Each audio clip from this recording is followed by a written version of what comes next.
Bonsoir et bienvenue dans ce nouveau numéro du 7-8 débat. Ça n'a pas pu vous échapper, les prix du carburant ont augmenté.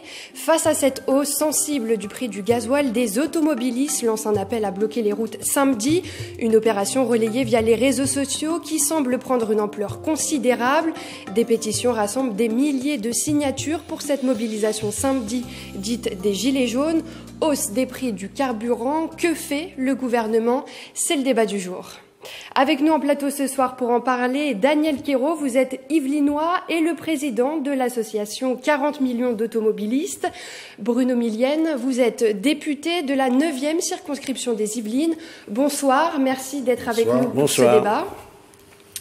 À 3 jours de la mobilisation des Gilets jaunes, Édouard Philippe a annoncé des mesures d'accompagnement préparées par le gouvernement face à la hausse des prix du carburant, notamment une augmentation à la prime de la conversion jusqu'à 4 000 € pour 20% des Français les plus modestes.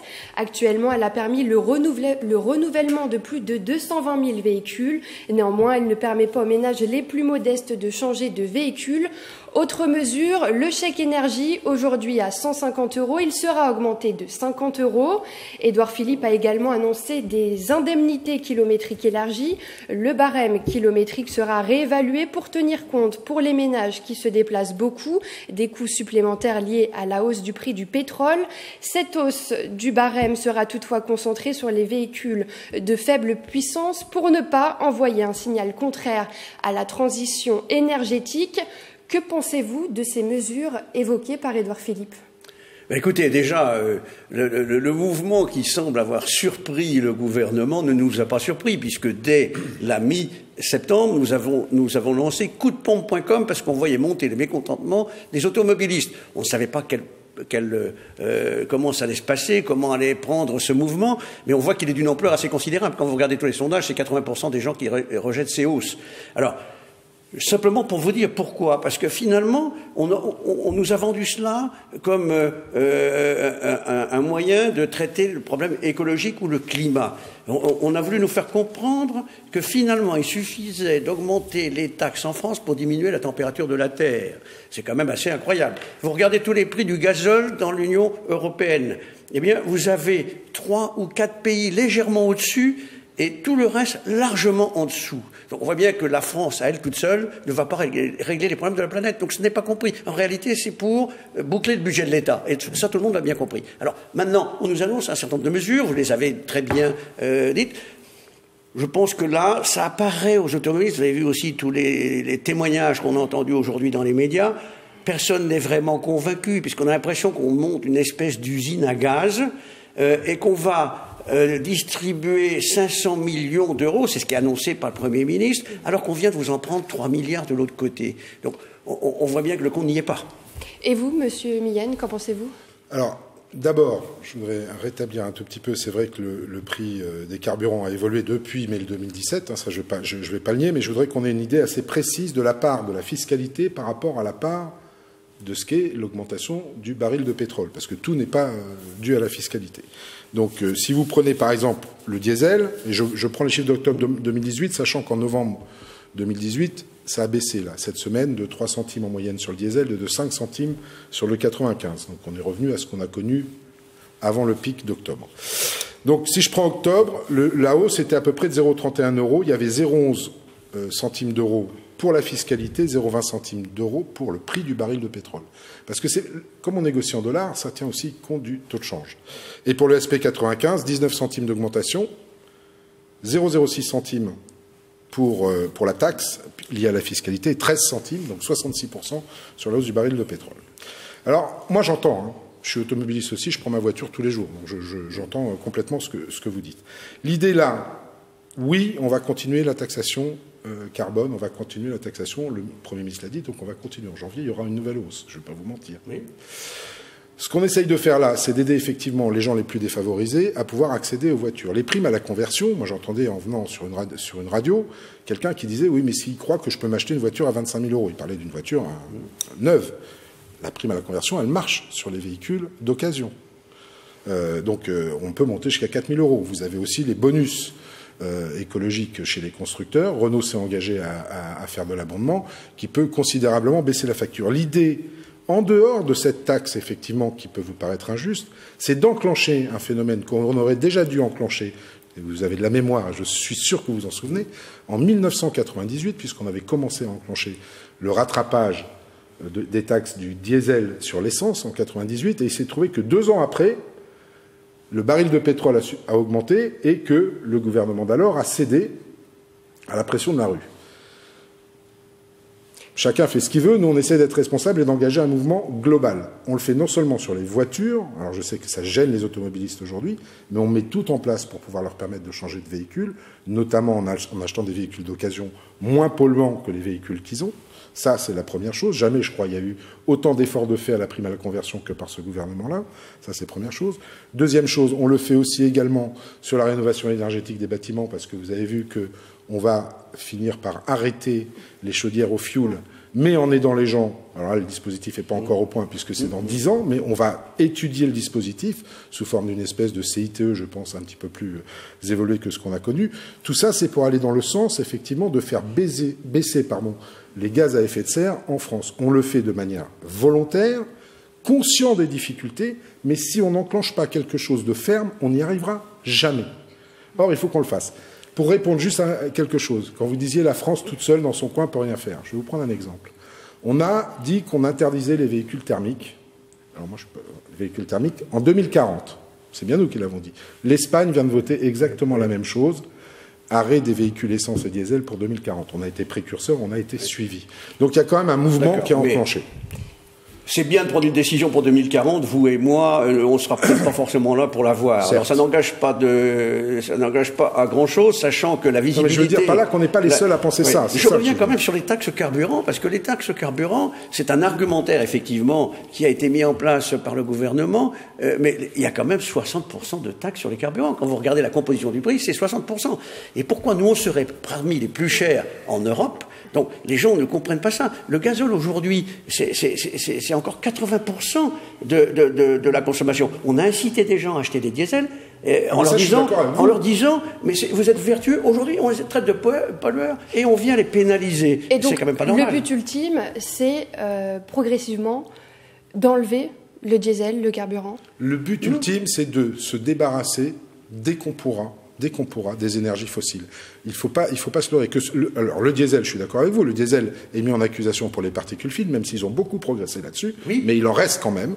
Aujourd'hui, les particules fines émises par les véhicules diesel dans leur globalité en France, c'est responsable de 48 000 morts par an. Oui. Il faut quand même le dire. Par anticipation. Mais oui, mais de combien? De 1 jour, de 3 mois? Personne ne sait le dire. Non, mais c'est prouvé médicalement. On est tous pour lutter contre la pollution. C'est prouvé médicalement. Au nom de la dramatisation de la pollution, taxer les gens, c'est insupportable. Et l'essence, laissez-moi terminer. Et l'essence, c'est le réchauffement de la planète, c'est les gaz à effet de serre qu'il faut bouger. Juste un petit point sur la TICPE, pour être très précis sur la répartition, puisqu'on nous a fait beaucoup de reproches en nous disant, de toute façon, vous taxez, mais ça ne va pas à la transition énergétique. 61% de la TICPE va à l'État.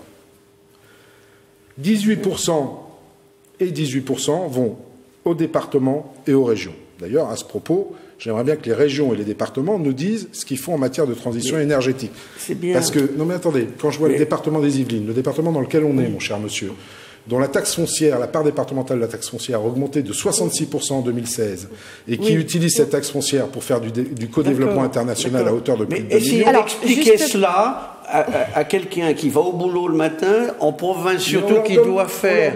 On leur donne les moyens maintenant. Attendez, vous dites on va les aider à changer de véhicule. Le Premier ministre l'a dit, sur le quinquennat, on va changer 1 million de véhicules. Vous savez qu'on vend 5 millions de véhicules d'occasion chaque année, plus 2 millions de véhicules neufs. Ça fait 7 millions qui sont achetés chaque année. 7 fois 5, 35 millions. Là, on va faire 1 million, ça fait 2,8% du parc. Alors justement, je vous propose de voir ce que pensent les Yvelinois, notamment concernant la manifestation des Gilets jaunes organisée samedi. Ah, c'est bien. Bravo pour les gens qui ont fait cette initiative. Il se trouve que je me balade un peu souvent à travers l'Europe. Mais je ne vois pas pourquoi est-ce que nous achetions tous au même endroit et que chez nous, ça soit beaucoup plus cher que dans d'autres pays. Alors c'est quelque chose qui est un peu aberrant. Qui est des augmentations, certes, mais on doit s'aligner par rapport aux pays limitrophes. On va essayer de participer, c'est normal, ouais. On va essayer de montrer que, que cette histoire, ça touche tout le monde, ça touche les ambulanciers, ça touche les taxis, ça touche les gens qui travaillent avec leur véhicule à leur compte. Moi, en tant que professionnel de la route, c'est vrai que faire un plein à presque 120 € le plein, c'est vrai que ça prend beaucoup de mon bénéfice. La vie est déjà trop chère, ça augmente tout le temps, alors c'est pour ça. On travaille pour genre 1 000 € par mois et presque toute la paye va dans la voiture en fait, et c'est n'importe quoi. On a pu entendre les usagers. Est-ce qu'on peut se demander si une légère baisse du prix du carburant suffira-t-elle à stopper la manifestation de samedi? C'était simple, il suffisait d'annuler les taxes. On ne voit pas pourquoi on met des taxes quand le carburant est à la hausse. Vous avez eu déjà la TIPP flottante sous Jospin, le blocage des carburants quand Hollande est arrivé comme président. C'était assez simple. Il ne fallait pas construire cette usine à gaz. Donc finalement, là, on peut expliquer ce que vous voulez. Vous avez certainement raison dans vos chiffres, mais on peut tout expliquer. Vous avez vu la réaction des gens qui sont dans la vraie vie. Oui. Alors vous pouvez dire... Je suis médecin, ce sont mes malades. J'arrive pas à les guérir, ce sont de mauvais malades. Posez-vous la question si vous êtes un bon médecin, d'abord.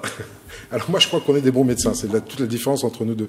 Non, ce que je veux vous dire par là, c'est que là, ce qu'on met en place, ce qui va être mis en place d'ailleurs cette semaine, là, à partir de jeudi, vendredi, puisqu'il y a de nouveaux amendements qui vont arriver, et sûrement des amendements gouvernementaux sur les mesures que le Premier ministre a annoncées ce matin. Nous, on va en porter d'autres, notamment une aide à l'installation des boîtiers électroniques sur les voitures essence pour le bioéthanol. Ça, une aide là-dessus, si c'est accepté par le gouvernement, c'est un grand plus pour les automobilistes qui roulent à l'essence, oui. Puisque quand même, le litre de bioéthanol est à 70 centimes d'euros. Donc là, ça fait quand même une grosse différence. Bon, l'idée maintenant, c'est qu'on n'a plus le temps. Nous, on n'avait pas prévu, personne n'avait prévu, même pas les climatologues, l'accélération presque exponentielle j'aime pas le réchauffement climatique, mais du changement climatique. Si on ne fait rien maintenant, on court à la catastrophe. Alors, comme vous le disiez tout à l'heure, ni vous ni moi ne serons là pour la voir, la catastrophe. Mais peut-être que nos petits-enfants et nos arrière-petits-enfants... Et face à la hausse du carburant, est-ce que les véhicules électriques sont une alternative ? Alors, moi, je suis un petit peu plus réservé là-dessus. Les véhicules électriques, c'est la technologie la plus avancée qu'on ait aujourd'hui dans le zéro émission de CO2 et zéro émission de particules. Ça, c'est la définition pour moi du véhicule électrique aujourd'hui. Je préfère l'hybride, pour être honnête, parce que le véhicule électrique pose d'autres questions. Même si on est en train de construire en Europe une espèce de société européenne basée sur la société Saft qui fait des batteries, pour faire des batteries européennes et arrêter d'importer ces batteries d'Asie. Vous savez que la grande crainte d'un Tavares, par exemple, c'est de se dire finalement, ce qui domine le marché des batteries aujourd'hui, ce sont les Chinois. Donc demain, les Chinois vont racheter nos constructeurs. On est dépendant des terres rares de Chine. Le lithium, on n'en a pas en France. C'est bien pour ça que je vous amène une réponse. Voilà, donc et l'autre réponse que je vais demander aux constructeurs automobiles, l'autre demande que je fais aux constructeurs automobiles, parce qu'on ne va pas quand même oublier que nos constructeurs automobiles, il n'y a pas si loin que ça, vous les automobilistes, c'est vous qui les avez sauvés. Avec quoi? Avec vos impôts. Vous vous souvenez de ça? Oui. Donc j'aimerais qu'ils nous apportent une réponse maintenant en matière de recherche et développement. Et il y en a une sur laquelle je crois, mais que pour l'instant, l'hydrogène, ils devraient s'y mettre. Vous savez, les États sont là pour effectivement faire en sorte d'établir des normes, mais méfiez-vous avec la fiscalité, d'inciter à aller vers telle ou telle technologie. On a incité les gens à aller vers le diesel. Peut-être que dans quelques années, vous savez, moi j'ai fait beaucoup de débats avec des écologistes. Vous avez Madame Limousin d'Action pour le climat, qui me disait, mais monsieur, quand il n'y aura plus que des voitures électriques, vous savez que les moteurs électriques, ça émet des champs magnétiques. Quand vous aurez des millions de voitures dans la rue qui émettent des champs magnétiques, les champs magnétiques donnent le cancer. Donc, vous avez des sondes d'écologie pour qui la mobilité, c'est les transports en commun, le vélo et la marche à pied. Ils veulent plus de voitures. Donc, il faut faire attention. L'électrique, tout le monde s'accorde à dire qu'à la fin des années 2025-2030, il y aura peut-être 20% de voitures électriques, pas plus. Et en 2040, on ne sait pas où on en sera. C'est bien pour ça que je vous dis qu'il n'y a pas qu'une seule recherche sur laquelle il faut aller, et que l'électrique n'est pas forcément l'alpha et l'oméga. Il faut aller sur l'hydrogène. Il faut privilégier, pendant cette transition industrielle, parce que le problème, il est où? C'est que la transition industrielle n'a pas été faite pour l'instant. Si la transition industrielle avait été faite, on ne serait pas là tous les deux pour en parler. C'est vrai. Donc il faut pousser aussi sur les biocarburants. Le quotidien, il est là aujourd'hui. Le quotidien, il est là. Les gens n'en peuvent plus. Et ça se rajoute, si vous voulez. en début de semaine, on vous a annoncé qu'on interdisait 700 000 véhicules de rouler. Ça, c'est pas nous. Hein. Voilà. Après, 2 jours avant, vous annoncez l'augmentation des autoroutes de manière considérable. Vous avez le 80 km/h. Les automobilistes n'en peuvent plus. Donc c'est la goutte de gasoil qui a fait déborder le réservoir. Oui. On arrive à la fin de ce débat. Je vous propose, messieurs, de conclure chacun en 1 minute. Oula. Oui, écoutez, nous c'est assez simple. Hein. Vous avez vu les automobilistes, vous avez vu ce qu'ils demandent. Ils demandent finalement à pouvoir rouler, avoir gardé leur pouvoir de rouler. On a été augmenter les carburants au nom de la transition énergétique. Pourquoi ça n'est pas la même chose partout en Europe? On est largement au-dessus. Donc, plutôt que d'essayer de monter des usines à gaz pour redonner avec les gens qui n'y comprennent pas trop grand-chose, il était aussi simple d'annuler cette augmentation. Et il ne faut pas rêver. Pourquoi nous, on serait plus augmentés que les autres pays? C'est ce que disent les gens. C'est tout simple. La vraie vie, c'est ça. Monsieur Millienne. Alors moi, je devrais d'abord dire aux gens que, tous les carburants vont augmenter en Europe, quoi que les gens en pensent. Ça, c'est la première chose, parce que le mouvement est enclenché et il ne s'arrêtera pas, parce qu'il y a une planète à sauver, contrairement à ce que peuvent croire les gens. Ça joue, la voiture, ça joue là-dessus. Que oui, il faut aller sur d'autres alternatives que l'électrique, il faut aller en recherche et développement partout, à la fois sur les biocarburants, à la fois sur l'hydrogène, sur ce qui est connu aujourd'hui, mais il faut essayer de travailler sur d'autres choses, et que oui, on fait le maximum sur les mesures qui ont été proposées par le gouvernement, et il y en aura d'autres proposées par les députés, pour adoucir cette transition qui est compliquée, et qui forcément sera chère et compliquée pour tout le monde. Mais il faut qu'on y aille, c'est la vie de nos arrière-petits-enfants ou petits-enfants qui en dépend. Merci à vous deux d'être venus pour ce débat. C'est la fin de ce 7-8 débat. On se retrouve mercredi prochain. Très bonne soirée sur TV78.